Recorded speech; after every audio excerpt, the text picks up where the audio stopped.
పహల్గాం ఉగ్రదాడిపై తొలిసారి స్పందించారు కేంద్ర హోంమంత్రి అమిత్ షా. టూరిస్టులపై దాడిని పిరికిపంద చర్యగా అభివర్ణించారు. దేశంలో అధికారంలో ఉంది మోదీ ప్రభుత్వమని, ఎవరూ తప్పించుకోలేరని హెచ్చరించారు. ఉగ్రదాడులను తమ విజయం భావించే వారికి సరైన సమాధానం చెప్తామన్నారు. దేశంలోని ప్రతి అంగుళం నుంచి ఉగ్రవాదాన్ని నిర్మూలించడమే ప్రభుత్వ లక్ష్యమన్నారు అమిత్ షా. और अगर कोई एक कायराना हमला कर कर ये समझता है कि हमारी बड़ी जीत है, तो एक बात मन से समझ लीजिए, ये नरेंद्र मोदी सरकार है, किसी को बख्शा नहीं जाएगा, किसी को बख्शा नहीं जाएगा। इस देश की इंच इंच भूमि पर से आतंकवाद को मूल समेत उखाड़ने का हमारा संकल्प है और वो सिद्ध होकर रहेगा। और इस लड़ाई में न केवल 140 करोड़ भारतीय, पूरी दुनिया भारत के साथ खड़ी है। लामबंद होकर सभी दुनिया के देश एक मुश्त होकर आतंकवाद के खिलाफ ये लड़ाई में भारत की जनता के साथ खड़े हैं। और मैं फिर से संकल्प दोहराना चाहता हूं, जब तक आतंकवाद समाप्त नहीं होगा हमारी लड़ाई चालू रहेगी। और जिन लोगों ने एक कृत्य किया है उसका उचित दंड उनको निश्चित रूप से दिया जाएगा। और अगर कोई एक कायराना हमला कर कर ये समझता है कि हमारी बड़ी जीत है, तो एक बात मन से समझ लीजिए, ये नरेंद्र मोदी सरकार है, किसी को बख्शा नहीं जाएगा, किसी को बख्शा नहीं जाएगा। इस देश की इंच इंच भूमि पर से आतंकवाद को मूल समेत उखाड़ने का हमारा संकल्प है और वो सिद्ध होकर रहेगा। और इस लड़ाई में न केवल 140 करोड़ भारतीय, पूरी दुनिया भारत के साथ खड़ी है। लामबंद होकर सभी दुनिया के देश एक मुश्त होकर आतंकवाद के खिलाफ ये लड़ाई में भारत की जनता के साथ खड़े हैं। और मैं फिर से संकल्प दोहराना चाहता हूं, जब तक आतंकवाद समाप्त नहीं होगा हमारी लड़ाई चालू रहेगी। और जिन लोगों ने एक कृत्य किया है उसका उचित दंड उनको निश्चित रूप से दिया जाएगा। ఇక ఇదే విషయానికి సంబంధించి మరింత సమాచారం మదార్ ఫోన్ లైన్ లో అందిస్తారు. మదార్, పహల్గాం ఉగ్రదాడిపై మొదటిసారిగా కేంద్ర హోంమంత్రి అమిత్ షా స్పందించారు. అప్డేట్స్ ఏంటి? Jyothi, first time Amit Shah react అయ్యారు. ఇప్పటి వరకు ప్రధాని మోడీ అలాగే కేంద్ర రక్షణ శాఖ మంత్రి రాజ్నాథ్ సింగ్ ఇద్దరు కూడా పహల్గాం ఘటనకు సంబంధించి మాట్లాడారు, స్పందించారు. అయితే ఫస్ట్ టైం అమిత్ షా మాట్లాడారు. ఆ సందర్భంలో కొన్ని కీలకమైనటువంటి కామెంట్స్ చేశారు.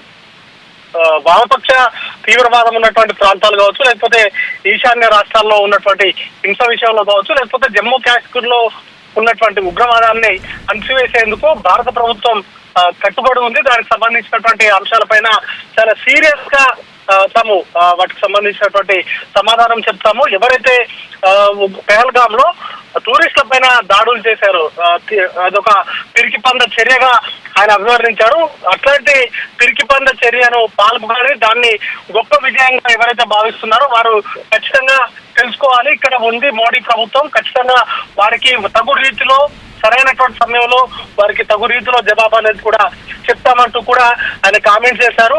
ఇక తీవ్రవాదానికి సంబంధించినటువంటి నిర్మూలన విషయంలో ఖచ్చితంగా కేంద్ర ప్రభుత్వం కట్టుబడి ఉంది. ప్రతి అంగుళంలో, దేశంలోని ఏ అంగుళంలో కూడా తీవ్రవాదాన్ని లేకుండా చేయడమే తమ ప్రభుత్వం యొక్క లక్ష్యంగా తాము ముందుకు వెళ్ళబోతున్నాము. ఖచ్చితంగా పహల్గాం ఘటనలతో సహా తీవ్రవాద దాడుల్లో ఎవరైతే పాల్గొంటున్నారో వారందరూ కూడా ఖచ్చితంగా వారందరికీ కూడా సరైనటువంటి సమాధానం ఇస్తామంటూ కూడా ఆయన కామెంట్ చేశారు.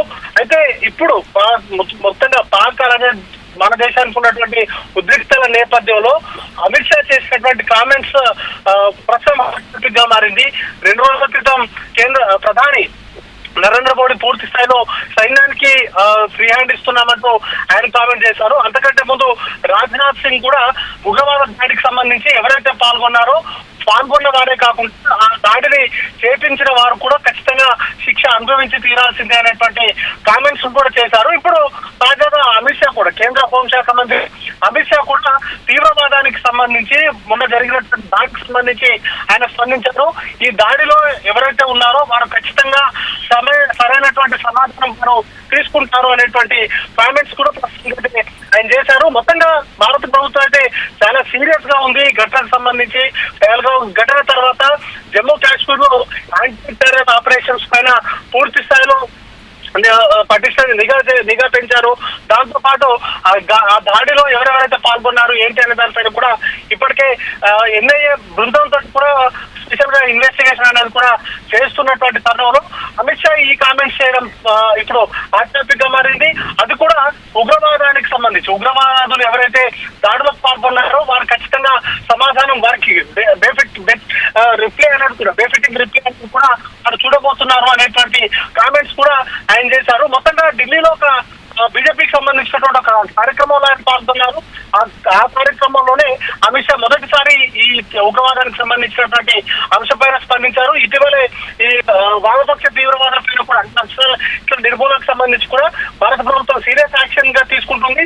దాంతో పాటు ఇప్పుడు తీవ్రవాదం పైన కూడా అంతే సీరియస్ గా అది కూడా ప్రతి ఒక్క అంగుళంలో కూడా ఏ ఒక్క అంగుళంలో కూడా ఉగ్రవాదానికి సంబంధించిన జాడలు లేకుండా చేయడమే లక్ష్యంగా తాము పనిచేయబోతున్నాము. దానికి సంబంధించినటువంటి కార్యాచరణ అనేది కూడా చాలా సీరియస్ గా ఉండబోతుంది. ప్రతి ఒక్కరు కూడా ఉగ్రదాడిలో పాల్గొన్న ప్రతి ఒక్కరు కూడా సరైనటువంటి సమాధానం మేము భారత ప్రభుత్వం నుంచి ఇస్తామనేటువంటి కామెంట్స్ ఆయన చేసినట్టుగా చూడాల్సి ఉంటుంది. జ్యోతి, और अगर कोई एक कायराना हमला कर ये समझता है कि हमारी बड़ी जीत है, तो एक बात मन से समझ लीजिए, ये नरेंद्र मोदी सरकार है, किसी को बख्शा नहीं जाएगा, किसी को बख्शा नहीं जाएगा। इस देश की इंच इंच भूमि पर से आतंकवाद को मूल समेत उखाड़ने का हमारा संकल्प है और वो सिद्ध होकर रहेगा। और इस लड़ाई में न केवल 140 करोड़ भारतीय, पूरी दुनिया भारत के साथ खड़ी है। लामबंद होकर सभी दुनिया के देश एक मुश्त होकर आतंकवाद के खिलाफ ये लड़ाई में भारत की जनता के साथ खड़े हैं। और मैं फिर से संकल्प दोहराना चाहता हूं, जब तक आतंकवाद समाप्त नहीं होगा हमारी लड़ाई चालू रहेगी। और जिन लोगों ने एक कृत्य किया है उसका उचित दंड उनको निश्चित रूप से दिया जाएगा।